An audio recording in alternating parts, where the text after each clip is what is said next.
इन्होंने बताया कि मैम मैं मेहंदीपुर गया था, उससे पहले मेरी लाइफ बिल्कुल नॉर्मल थी, जैसे होता है मैं पढ़ाई कर रहा था, नॉर्मल लाइफ चल रही थी, कोई ऐसा था नहीं कुछ। उसने कहा कि मैम एक एनर्जी है, मुझे नहीं पता कि वो 1 है कि 10 है। फैमिली को भी मैंने बताया तो फैमिली को पहले तो बिलीव ही नहीं हुआ, क्योंकि इन चीज़ों को इग्नोर करने की हमें बचपन से सिखाया जाता है। जब मैं जॉब कर रहा होता हूँ तो मुझे रिलीफ मिल जाता है, जैसे ही मैं उठता हूँ वहाँ से थोड़े टाइम बाद सेम वैसे ही मेरे हालात हो जाते हैं। मुझे भूख नहीं लगती है, मेरे कंट्रोल में नहीं है कुछ भी, मेरी जॉब चली गई है, मेरी आंखों के सामने सब निकल रहा है। तो उनके रिकॉर्ड्स ओपन करते ही जो सबसे पहली चीज़ जो मुझे दिखी, वो लेडी जैसे ऐसे होता है ना, हाथ बांधे हुए हैं और वो बैठी हुई थी ऐसे। पहले वो एनर्जी साथ थी, जैसे कहीं पे भी जा रहे हैं, खा रहे हैं, जो भी है सिर्फ साथ थी। धीरे धीरे उस एनर्जी ने इनके ऊपर हावी होना स्टार्ट कर दिया।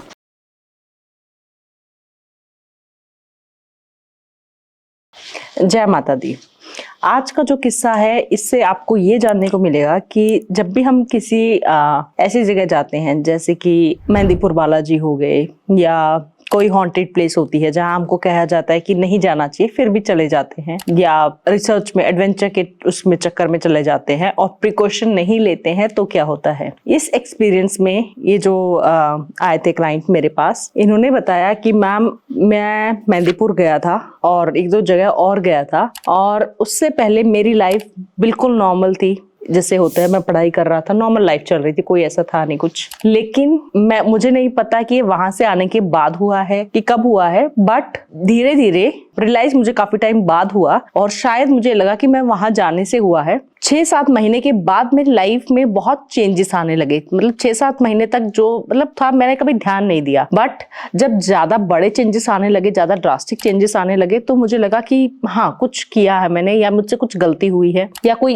कुछ है मेरे सराउंडिंग में। उसने कहा कि मैम एक एनर्जी है, मुझे नहीं पता कि वो 1 है कि 10 है, मुझे बिल्कुल नहीं पता है। मैंने खुद उसको देखा है आते जाते मेरे अंदर, और ये कैसा होता है, ये मैंने पहली बार, क्योंकि मैं इस चीज को बहुत लाइटली लेता था, मुझे लगता था कुछ नहीं होता है, क्या ही है, कहते मैम। इवन अगर मैं सुनता भी था ना ये सब बातें पहले, तो मुझे बहुत ही हल्की फुल्की लगती थी कि नहीं, ऐसा कुछ नहीं होता है, बहुत ही लाइटली लेता था। पूजा पाठ भी बस ऐसे ही था। बट कहते जब मैंने पहली बार फेस किया और तब देखा तो झटका लगा। कहते मैम मैंने उस एनर्जी को, उसने कहा कि मैम मुझे एक ब्राइट व्हाइट लाइट दिखी जो आई मेरे अंदर समा गई। थोड़ी देर बाद मुझे वो सिर्फ मेरी एक आंख जो है उस पर दिख रही है, फिर दोनों आंख पे दिख रही है। कहते ऐसे ऐसे मुझे कई बार वो सामने से क्लियर कट व्हाइट एनर्जी एक दिखती है, और कहते जैसे वो अंदर आती है मैं हिल जाता हूँ, कुछ भी बोलने लग जाता हूँ, बहुत कुछ मेरे साथ होता है। और मैं डॉक्टर, तो मैंने उनसे पूछा, मैंने कहा आपने डॉक्टर वगैरह को कभी नहीं दिखाया? तो उसने कहा मैम डॉक्टर के पास मैं गया हूँ, डॉक्टर्स को मैंने दिखाया है, डॉक्टर्स कहते हैं बाइपोलर डिसीज है, कोई दिक्कत नहीं है, ये हो जाता है कभी कभी, 2 पर्सनैलिटीज।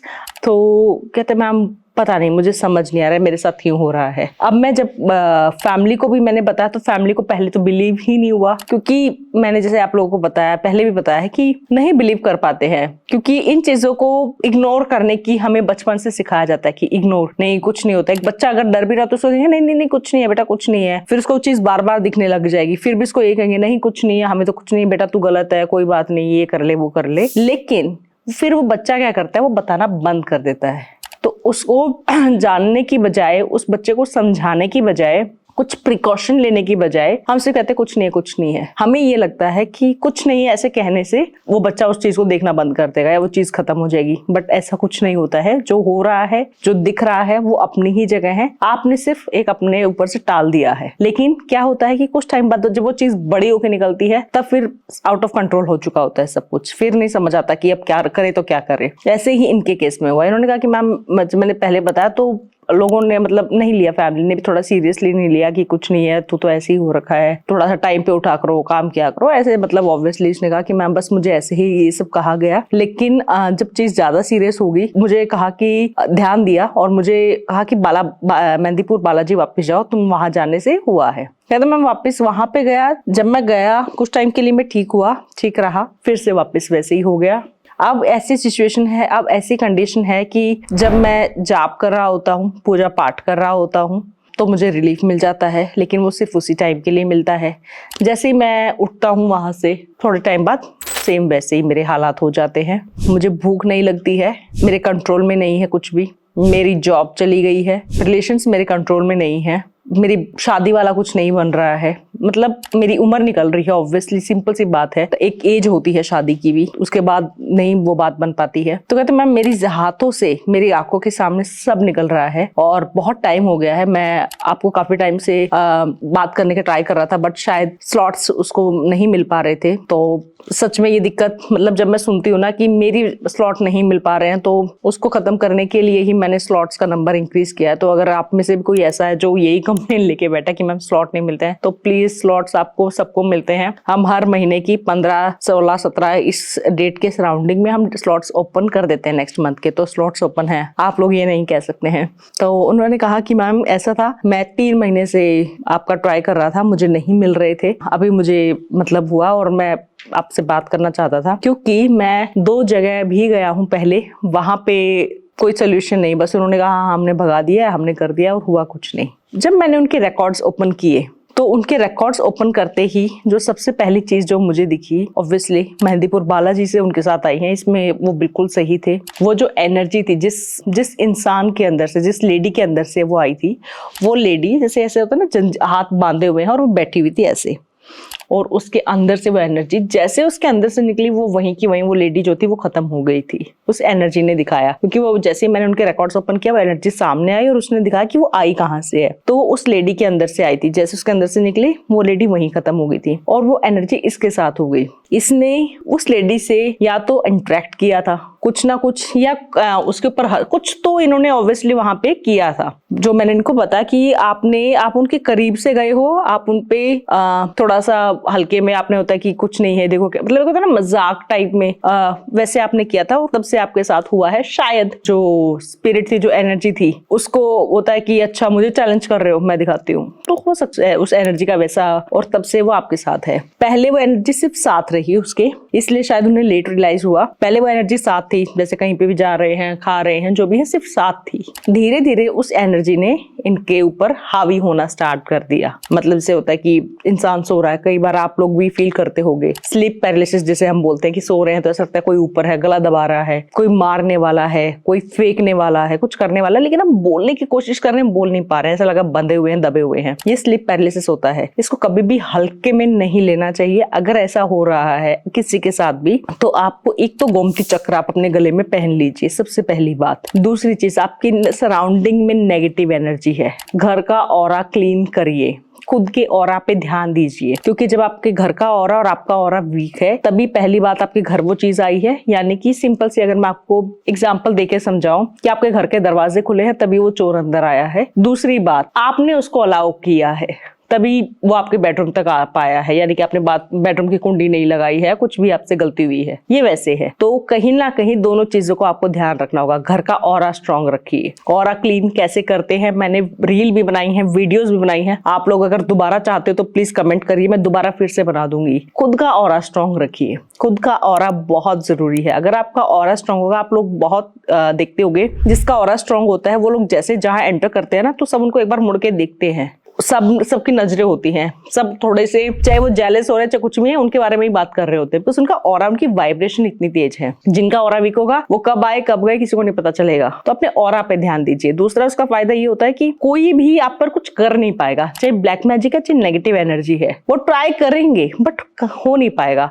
और आपको इसका फायदा ये है कि आपको इंडिकेशन मिल जाएगा, आप वीक पड़ जाओगे एकदम से, आपको हैवी फील होने लग जाएगा, आपको लगेगा कि आपकी जान एनर्जी निकल गई है, भूख लगनी बंद हो गई है, कुछ नेगेटिव सिंबल्स मिलने लग जाएंगे, स्मेल आने लग जाएगी, ये आपको इंडिकेशन आने लग जाएंगे कि या तो कोई नेगेटिव एनर्जी है या कोई ब्लैक मैजिक करने की ट्राई कर रहा है। तो ऑरा स्ट्रांग होने के बेनिफिट्स ये हैं। अगर आप इन पे चाहते हो मैं डिटेलिंग में और बताऊं तो प्लीज आप कमेंट करना, मैं जरूर इस पे ध्यान दूंगी, बनाऊंगी वीडियो आप लोगों के लिए। तो उनके साथ स्लीप पैलेस, उनको ऐसे दबना स्टार्ट हो गए थे। उसके बाद जब उस एनर्जी ने देख लिया कि इसका ऑरा वीक है और मैं एंटर कर सकती हूँ, क्योंकि कोई भी एनर्जी होती है ना, उनको स्पेशली जो भटक रहे होते हैं, उनको एक शरीर चाहिए होता है कि ठीक है, जब तक ये शरीर ठीक है, जब तक अपना मतलब हम इसके थ्रू, जैसे वो शरीर वीक पड़ने लग जाता है, एंड स्टेज पे आने लग जाता है, खत्म होने लग जाता है, तो वो दूसरा शरीर ढूंढ लेते हैं। तो जैसे इनके साथ हुआ, उस एनर्जी को पता था कि उसका वैसे भी एंड आ रखा है, वो खत्म होने वाली, उसके अंदर जान बची नहीं है, और इन्होंने बस वो होता है ना कि छोटा सा बहाना मिल गया तो वहां से ये हो गए, अभी इनके साथ है।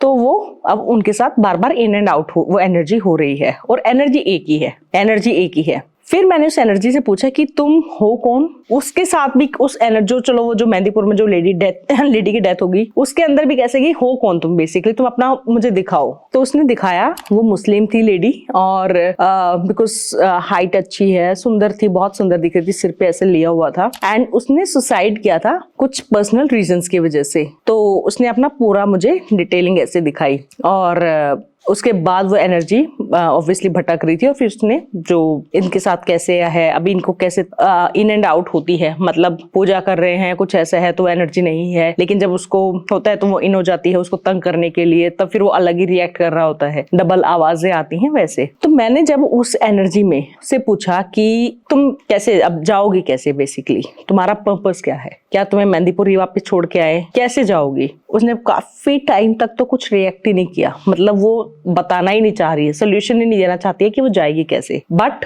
काफी टाइम बाद उसने, जब मैंने सारे ऑब्वियसली मैंने हवन का मैंने उससे पूछा, मैंने उससे उपायों का पूछा, बट एक चीज पे जब भी मैं उस चीज का, जब भी मैं नाम ले रही थी ना, वो डर रही थी, पीछे हट रही थी। वो था बालाजी का नाम। मैं जब भी मेहंदीपुर बालाजी और हनुमान जी का नाम ले रही थी ना, वो हिल रही थी। फिर मैंने, जो मेरे क्लाइंट थे, मुझे पता चल गया था कि ओके ये इसकी वीकनेस है, ये इसका वीक पॉइंट है। फिर मैंने उनको, जो मेरे क्लाइंट थे, मैंने उनको बताया कि आपको सिर्फ और सिर्फ बालाजी बचा सकते हैं और आपको क्या करना है। और उन्होंने पूछा था कि मैम मेरा फ्यूचर क्या दिख रहा है, मतलब क्या मेरी शादी होगी, और ये तो मैंने कहा आपकी शादी है, आपकी लाइफ सेटल है, बट एक चीज जो आपके फ्यूचर में भी मुझे बार बार दिख रही है वो है कि आपके ऊपर एनर्जी अटैक्स बार बार होंगे। तो हमेशा आपको अपने ऑरा पे ध्यान रखना है। ऑरा ये नहीं है कि आज आपने कर लिया और आपका ऑरा वीक स्ट्रांग हो गया और आज आप कर रहे हैं, ये आपको बार बार अपने मेंटेन करना पड़ता है। अगर मैं आज अपना ऑरा स्ट्रांग कर रही हूँ, मैं मेडिटेट करके सो रही हूँ, मैं मंत्र जाप कर रही हूँ, मैं ऑरा क्लींस कर रही हूँ, लेकिन कल ही मैं कहीं ऐसी जगह जा रही हूँ जहाँ पे बहुत लोग मुझे मिल रहे हैं, या किसी की डेथ वगैरह, मैं कहीं जाके आ रही हूँ जहाँ एनर्जीज मुझसे टकरा रही हैं, मुझे नहीं पता वो एनर्जीज पॉजिटिव है कि नेगेटिव है, उसके बाद मेरा ऑरा हिलना आम बात है। ऑरा को स्टेबल करना, मेंटेन करना बहुत जरूरी है, चार्ज करना खुद को बहुत जरूरी है। तो प्लीज जो भी आप लोग देख रहे हैं, किसी भी चीज को हल्के में मत लीजिए, और स्पेशली उन लोगों के लिए जो मजाक बहुत जल्दी बना देते हैं, हर चीज का कमेंट बहुत जल्दी कर देते हैं कि क्या ही है, हम नहीं मानते, प्लीज मत करिए, बिकॉज हमें नहीं पता कि सामने वाले की क्या इंटेंशन है, वो जो एनर्जी उसके अंदर जो समाई है वो क्या, किस लेवल की, कितनी पावरफुल है। जो है भगवान पे छोड़ दो। अगर आपके पास कोई सोल्यूशन नहीं है, आपको नॉलेज नहीं है, तो आप मत बोलिए फिर उसके बारे में। तो ध्यान रखिए, अगर किसी ऐसे इंसान को आप जानते हैं या आप देखते हैं कि कोई ऐसे बोल रहे हैं, तो आप उनको रोको, बताओ कि नहीं तुम्हें पता है इसके बारे में, वो कहे हमें नहीं पता, ये तो कुछ नहीं होता है, तो कब मुंह बंद रखो फिर अपना, फिर मत बोलो। जिस चीज के बारे में तुम्हें नॉलेज नहीं है, पता नहीं है, उसके बारे में मत बोलिए, अच्छा होगा, फायदे में रहोगे। Thank you so much.